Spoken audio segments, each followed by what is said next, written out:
Welcome back. You're listening to the panel discussion, Government on the Edge, Protecting and Securing Communications on Federal News Radio, part of the Federal News Network. I'm your host, Jason Miller.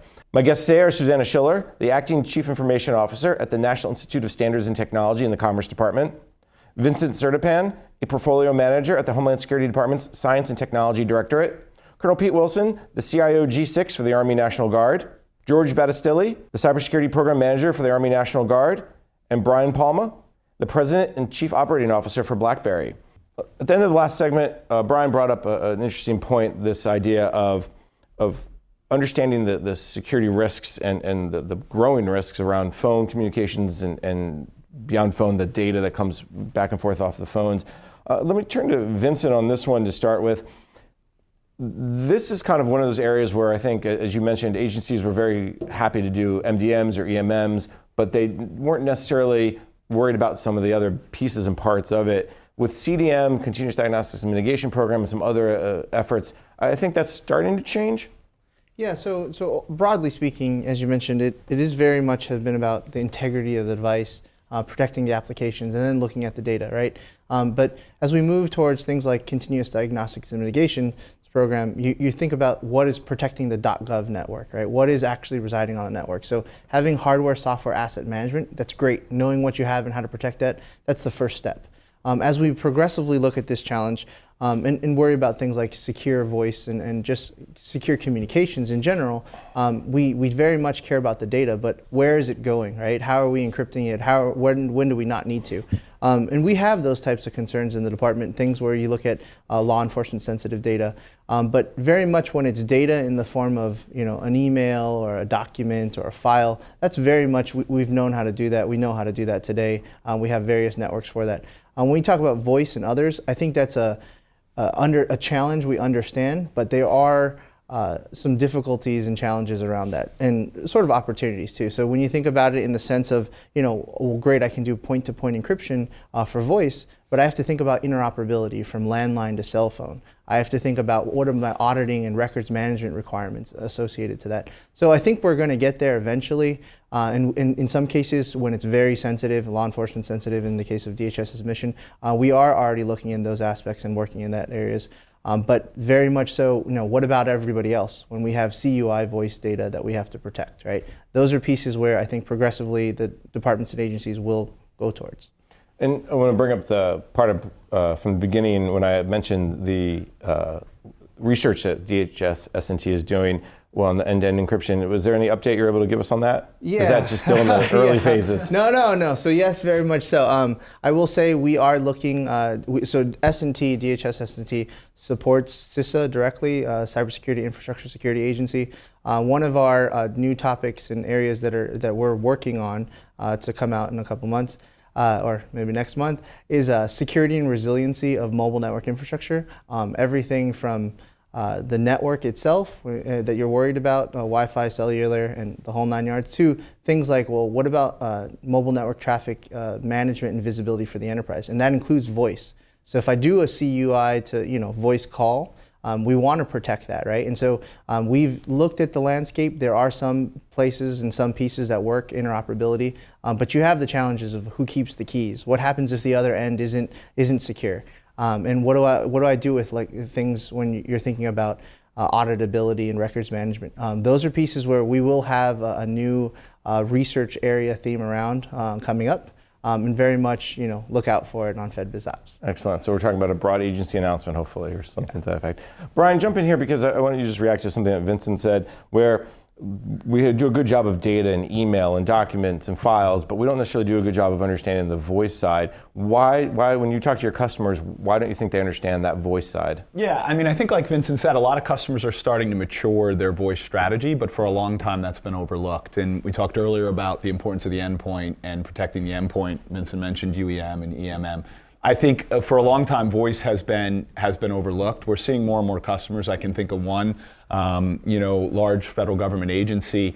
And while they're interested in protecting the classified information, they're also interested in protecting the unclassified information. And there's a lot more of that. And we're working with them to design a voice architecture and then make sure that that voice is encrypted so that it can't be intercepted by folks that would want to obviously do bad things. So that's a piece of the puzzle. But we're seeing more and more interest in voice, and and obviously it's strategic as well as we move into what we call smart speakers. We're seeing those devices more so now coming into enterprises, not as much in the public sector, but we believe that will happen over time as well. There's a point that Vincent made that I think we need to hit on again, and that's the whole piece about we understand how to secure the endpoints, right? And we understand how to secure and sit at the point of entry and the point of demarcation on our border security. One of the things that we haven't really matured in is how we secure voice, right?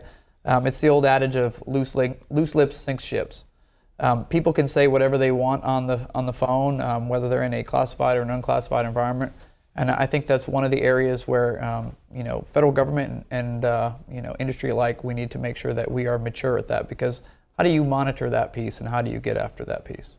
And the challenge is, you brought up continuous monitoring a couple of times, is I want to be able to call my wife or call my friend and not have to worry about, was my boss listening, we'll use that in quotes, right? But at the same time, if I'm using my government phone or if I'm giving my office phone, I really shouldn't assume any privacy. So that's another piece to this, is finding that balance as well.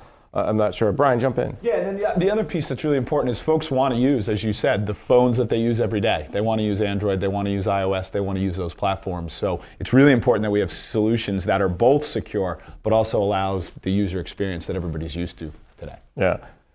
Colonel Wilson. Yeah, I think tactically, at the tactical edge, the military, the Army, my opinion is that we're doing a good job. It's the complacency we have sometimes in being in our offices, and we sometimes forget, and we're not quite as vigilant. So those are the areas I think we're really looking at today. When you talk about the tactical environment, let's maybe dig a little deeper there. Is the difference that it's life and death many times in a tactical environment, and in the office it's like, I'm just calling Colonel Wilson to have lunch, what's the big deal? I mean, is that the mindset difference? The mindset, I think, is when you're in a tactical environment, you're placed there, and it's much different than your daily life, as you explained. So in the tactical environment, you already know you're talking on usually a green piece of equipment for the Army.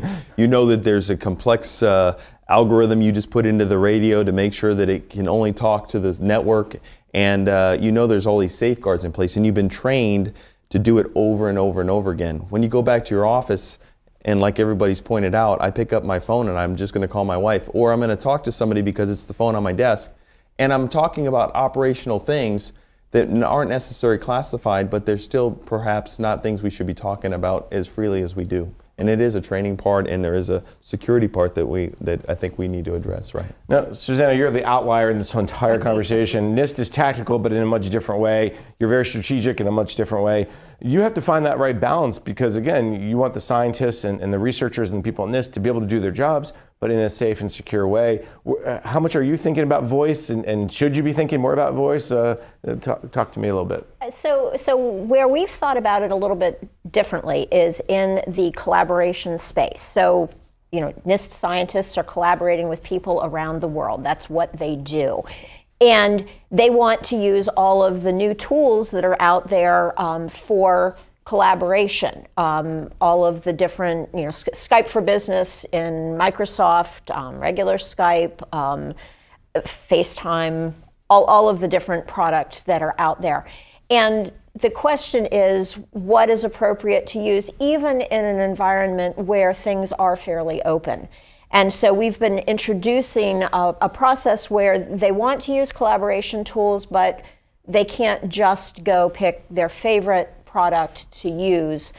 We need to do some degree of security assessment of those tools. Now, not at the classified level of security assessment, but is there enough protection for low sensitivity data? Is there enough protection for moderate sensitivity data or moderate sensitivity conversations?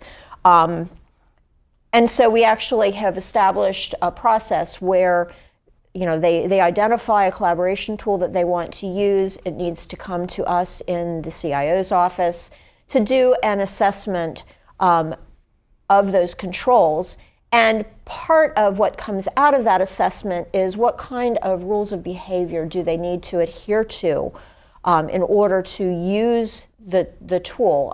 There's a lot of focus on specific use cases and how they plan to use it. and giving them that training that applies. We've actually gone one step farther than that recently, where we have tried to delegate some of the authority for making these decisions out to our organizational units so that it's not bottlenecked in my office, because there are so many tools that they want to use and so many opportunities for this. And so now if they are really confident that it's a low sensitivity kind of use case, then we allow them to do the assessment and make the decision themselves. How much of this is voice versus data versus like a thing like Slack where you're just kind of going back and forth, or in a group text? It's a combination of things. Many of these collaboration tools include both voice and data. Because I can imagine we all feel like, going back to what Vincent said earlier, well, if I'm just on Teams or Slack or whatever you use, that's got to be secure, but you have to, right? Necessarily. Not necessarily. Not necessarily. And then the other piece I just want to maybe open up to the group is Susanna talked about low and moderate, but you guys in the Army deal with high in terms of the security of the data and the information. Vincent, from your perspective, you get the entire spectrum of low, medium, and high. So maybe, I don't know, Vincent, you want to start off with is finding that right balance between the low, medium, high, and ensuring what needs really to be protected and what doesn't in the broad I sense. mean, in general, right, classification of data and sort of determining if it's low, medium, moderate, or high, or classified, I mean, that's based on the data sensitivity. We can't say, oh, I want more moderate data or I want more high data. It doesn't work that way. You just change That's less important today. No, but adhering to and working through sort of the policies and best practices that enable those things. You see us sit in things like Committee for National Security Systems, the Mobile and Wireless Security Working Group. We try to help enable that, working with the IC community. You see us, in things where we're talking about FISMA going forward, right? We try to sit and give input to that. The CISA and OMB working with across the federal departments, but also under the Fed CIO Council, our group, co-chaired across the board, and also with that membership, we try to bring people collectively who own and operate mobile programs, trying to serve their various missions, and get their input. So I don't know if it's I can choose the type of data I protect, but it's more of, can we implement or influence the policy, the standards, to really enable us to do it right and secure, but also make sure we meet our mission. And one thing that stands out is we talk a lot about the securing apps or securing the device, but it's not really the communications that's being secured. Does that come up at CNSS or even the CIO Council stuff? The communicate, meaning the voice or the texting or on the class side, it's a lot easier because there's rules in place. You follow them. Done. It's more of now we're bringing into various use cases and how does that impact us. You think of the Straza app that was out there. And those types of incidents, right? And maybe a policy changes, what those implications are. But for the most part, I mean, we're pushing to implement appropriate policies and standards in place. I mean, even in the case of like NIST 800-124, like we're working collaboratively and we'll be one of the authors. But the idea here is, voice is a little harder, right? Voice is, especially in a sort of a back office environment where it's more, lax in that case. But you also have to think about sort of the sensitivity and the value of that data, right? It's sensitive and it's high, moderate, low, but only for a certain period of time. If I'm out in operations in the field, you get a tactical scenario, well, it might be really, really high at that point in time. After that's over, right, we've already completed the mission, well then guess what? The sensitivity of the data may have dropped, right? It changes, the value of the data changes over time. Brian, you want to jump in? Yeah, I think the big, and Colonel Wilson mentioned earlier with the devices, watches, and the consumerization of IT has changed this game, right? And it also then makes organizations have to look at how do they manage, you were talking about the different level types of data. Well, there's a cost component to that too, right? So how do they do that efficiently and get the right amount of protection for the right level of classification? I think that's important. And then the final piece is that consumerization piece, it's the usability, right? All of us have been trained now to have a certain level of user experience, and our mission is to try to help right? Each of these agencies be able to get that same level of usability, but also protect their data. I think that's what all the agencies that we're talking to are really looking for. And that's a great point, because one of the things that I know the DoD has really struggled with is how to get their classified in that same usability. You remember the SMEPED, the brick phone that they were so excited they had, and someone finally realized, I think we can do this a little better. The classified versus unclassified world. In the classified world, as Vincent said, the DoD and others, intel community seems to have it down. But how do you take those same ideas and put them in the unclassified world, or how to bring the two together? I don't know if George or Colonel Wilson. George? I can certainly take that. I think one of the challenges that we have, especially as Vincent said, is that technology goes faster than policy, right? And so everyone is working on policy documentation, but the technology continues to evolve and continues to go faster. Also, our senior leaders, even though they're in a what could be considered a high environment, they still want all the toys they have when they go home. So they want to have their tablets. They want to have the ability to do video chats and everything else. And our job is to make sure that it's secure, while also telling them sometimes why they can or cannot have their tools. And so certainly in a classified environment, some of the things that we do can be done, but they have to be secured a little bit differently. And then, as we go to the unclass environment, we still have to make sure that we're securing the overall enterprise and making sure that we are mitigating any of the vulnerability points. Has there been a move or some discussion yet from at least the Army's world? Okay, how can we take a little bit from the classified world and bring it in the unclassified world to secure, whether it's voice or video or data?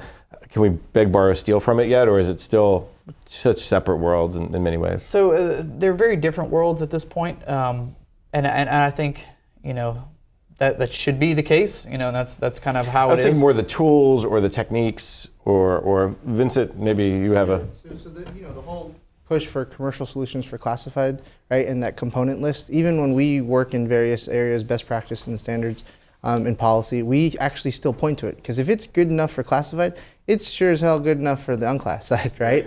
And so being able to borrow from that, and the push, again, commercial solutions for classes, meaning a COT solution that I can configure, work with other solutions to actually architect that and make it work for the classified side, is really where we are going, where we are partly today and where we're going. All right. Actually, we're gonna take a quick break, and then we're gonna jump back in.